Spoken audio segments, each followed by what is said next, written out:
I claim Mars for Britain. You can't claim us, we live here. Do you have a flag?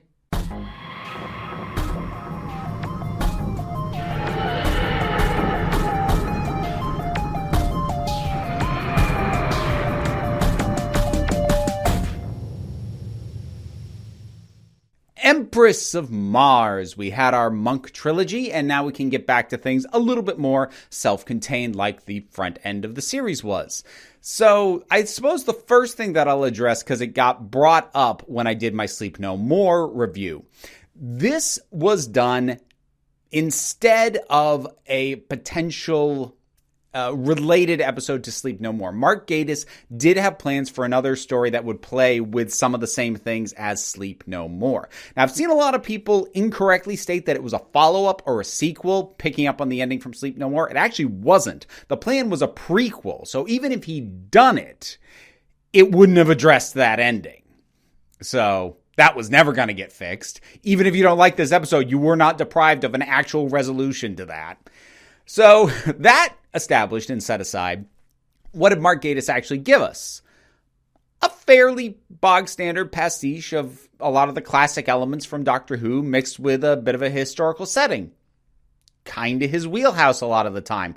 I think this is probably one of the Mark Gatiss scripts that I like better. I'm not a huge fan of a lot of his work on this show. And I don't want to go so far as to make a broad statement that Mark Gatiss is a bad writer. I don't think that's true. But his approach to Doctor Who doesn't gel with what I personally tend to like about Doctor Who. So he and I are on different wavelengths. This one, it's decent.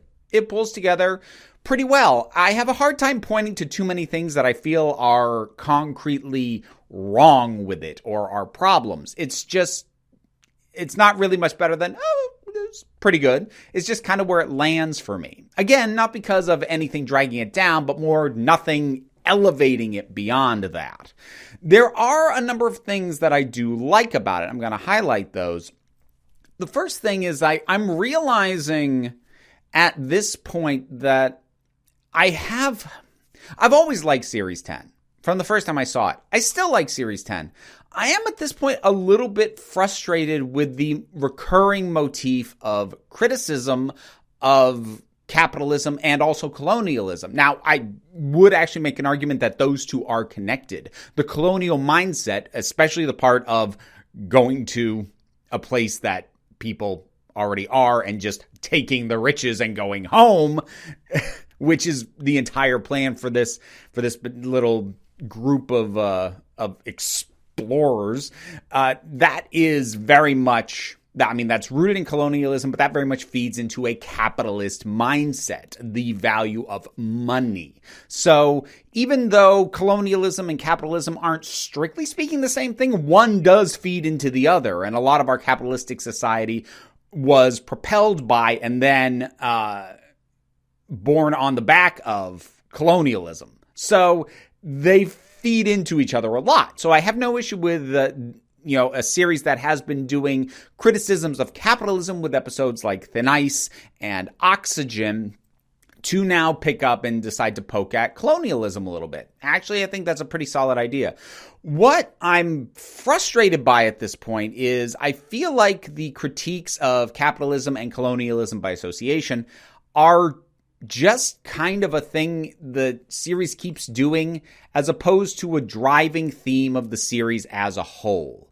This is where there's like a little bit of a clash of intent versus format. I feel like there was an intent to have a more unified criticism of these sorts of aspects of Western civilization, which is something I'm totally behind. But that kind of clashed with a desire to have more standalone episodes for the bulk of this series. Really, even the Monk 3-parter, Extremis, I still argue, isn't really part of a trilogy proper. It is very much a standalone piece that sets up the next two. So this series really only has two multi-part stories. It has the Monk, I'm going to call it a duology. I'm not going to count Extremis as a fixed part of a trilogy, but it's got those two Monk stories, Pyramid at the End of the World and Lie of the Land, and it's got the finale. And even the finale shifts thematic gears from one to the next. So there seems to be a desire for a more standalone story at the same time that it's trying to recurringly, thematically address kind of similar issues over and over and over again. And one of those needed to kind of get adjusted to strengthen the other, because with the things being so standalone, the series as a whole, while critique of these things is a recurring motif, it doesn't feel like a thematic statement of the series as an overall piece of entertainment, just because, well, it doesn't really feel like it comes together at the end. In fact, the finale, at least my memory of the finale, feels very detached from these themes, as does the first episode for that matter. So as much as I've enjoyed these elements recurring across the series, I feel like they should have been pulled together into something greater, and they never were. Or at least I don't think they are. I'm going to keep an eye on this for the last 3 episodes, but to my memory of what those episodes are, it just doesn't really happen. But see, there I am kind of going off on thematics of the series overall instead of really focusing in on this episode, and that's because I don't really have all that much to say about this episode in and of itself. I think it is a broad, not especially nuanced, but decently constructed critique of the colonial mindset. I think it was a good inclusion to have Friday, who is the ice warrior that these British troops have found and has led them back to Mars. And that's sort of their treatment of him as an automatic lesser, even though he demonstrably has better technology than them, because it was his ship that they piloted to get to this planet. He clearly is more advanced than them, but they treat him as lesser regardless. And their assumption that he is on their side and their just dismissiveness of him, that's very true as an element of colonialism and how it treated basically any society that wasn't their own. So that's really solid. I remember thinking on first viewing that I thought the Empress she lacked nuance. She was a bit one-dimensional as a villain, even taking into account the fact that she kind of gets talked out of war at the end. But then it occurred to me like, oh, wait, she's an Empress. This is an empire. Britain was an empire. These are two imperial mindsets clashing. So it means that her behavior is also a critique of the imperialistic mindset, clashing against a colonial arm of a different empire. So the fact that she is kind of pig-headed, that she is focused on this idea of, bringing back her warriors, and she's not really listening to reason, that actually fits in with the overall critique of empire that is going on in this thing. So that's something that bugged me before that now I'm like, oh no, that actually fits. If I'm going to be nitpicky, there is one thing that I half like and then the other half kills it. The weapon that the Ice Warriors use, which kind of compresses people. I like it in that when it hits, it is a violently swift compression. And I like how quickly that happens. It really does feel jolting. That was a really big mistake that they made, that the resulting sort of ball of human bounces when it lands. Because I laugh every time I see it bounce. I'm sorry, I just do.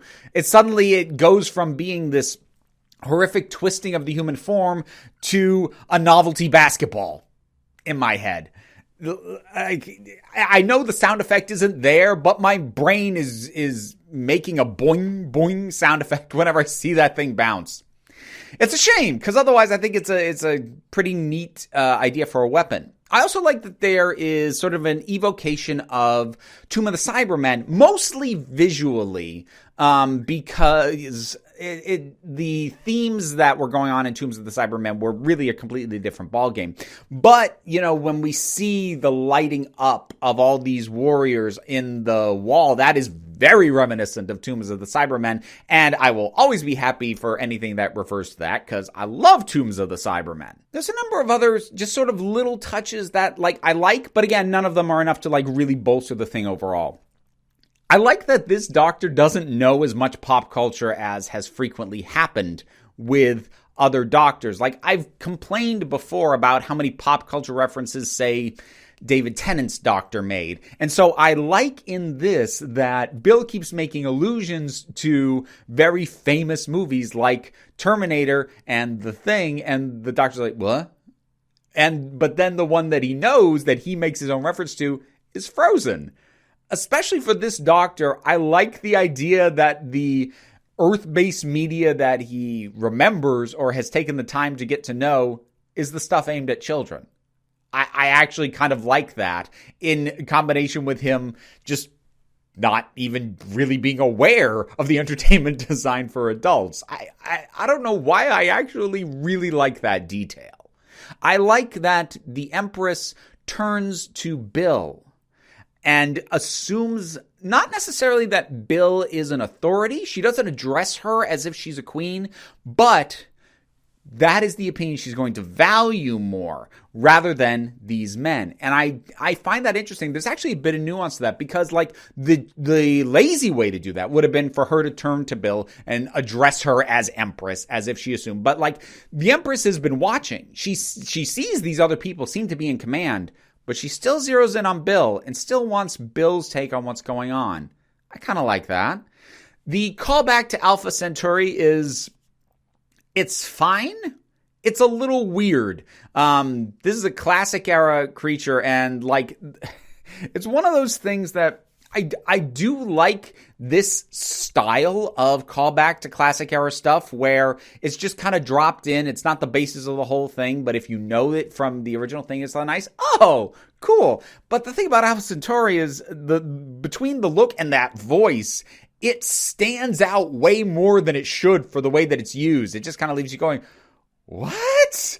Whereas, if it had been almost literally any other alien, it wouldn't have felt as jarring just because of that voice and that very old-fashioned looking effect, even though they kind of tried to hide how old school the eye was, with a staticky screen and all that. I still like it, but and like logistically, Alpha Centauri's a good pick to do that, but it is more jarring than it should be. I don't usually get hung up on continuity things. This did actually occur to me though, and it's one of the few times that this sort of thing actually like stuck in my head a little bit. Because of what we know happens later on in terms of linear time, earlier in the Doctor's own timeline, with times that, say, the second Doctor has encountered the Ice Warriors, the Empress left a lot of people behind.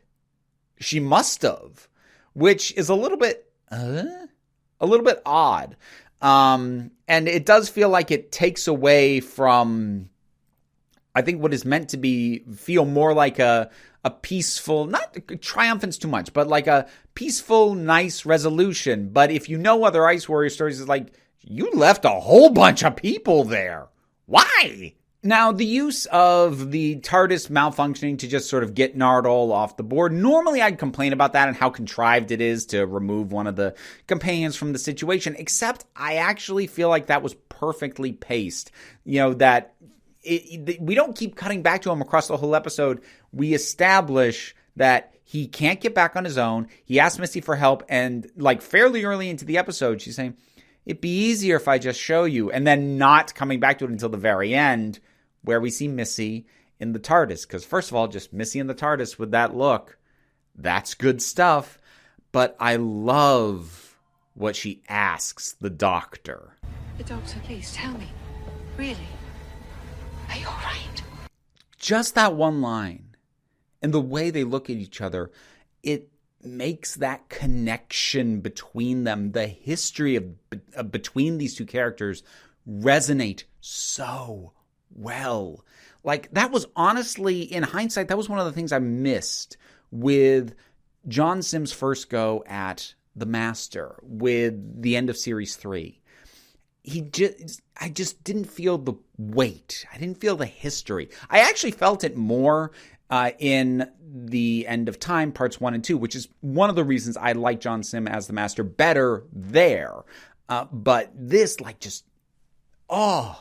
You put them in a room just the way they are, in each other's presence. So much weight, so much history. Oh, you feel it. It's tangible. Like it. I suppose coming back to the Colonial thing, I can't decide. It feels slightly at issue that Friday, who is the one Ice Warrior at this point, the most disconnected from his society because he spent time, with these humans and all that he kind of ends up being the good one as he's trying to spare the innocent lives like the Doctor and Bill and the Colonel that the Empress is happy to wipe out. And there's something, I don't know enough to name it as a trope, but there's something about, the one person from the other society who has spent the most time away from that society is the good one. Something feels iffy about that. The whole thing with the Colonel entering into the Queen's service, I don't know. It seems fine. I feel like I should like it more than I do. It's fine. That's kind of the episode as a whole. It's better than fine. It's pretty good. It's enjoyable. It's fun. It's got some specific moments I really like. I like some of the thematics it's playing with. It just doesn't do enough with them to really bring it up higher, in my estimation. I feel like, the Colonial elements, they're just there. They're well done, but they're just there. I don't feel like a true full commentary on that theme is interwoven into the story. It's just presented, here's some messed up aspects of colonialism. I'm like, yeah, no, I agree. But, I would have liked to see more done with it if we were going to bring it up. But, it's fine. It's a perfectly fine, enjoyable little snacky episode with just a little bit more on its mind, but it doesn't hit my buttons enough to be elevated into the, it's not a masterpiece, but it's so much fun, and it doesn't quite interweave its thematics enough for me to say underappreciated gem. It's just no, it's pretty good. Empress of Mars. When was the last time you saw it? What did you think about it? Whatever your thoughts are, drop something down in the comments. Let's talk about it. I've got a Patreon, which is how I pay my bills, and it keeps this whole operation up and running. There are perks for every support level, but even if you're not able to do that, liking, sharing, subscribing, they all help me out. I appreciate it greatly, but you also don't have to. Because at the end of the day, you're the council. I'm just running the meetings. And until next time, this council is adjourned.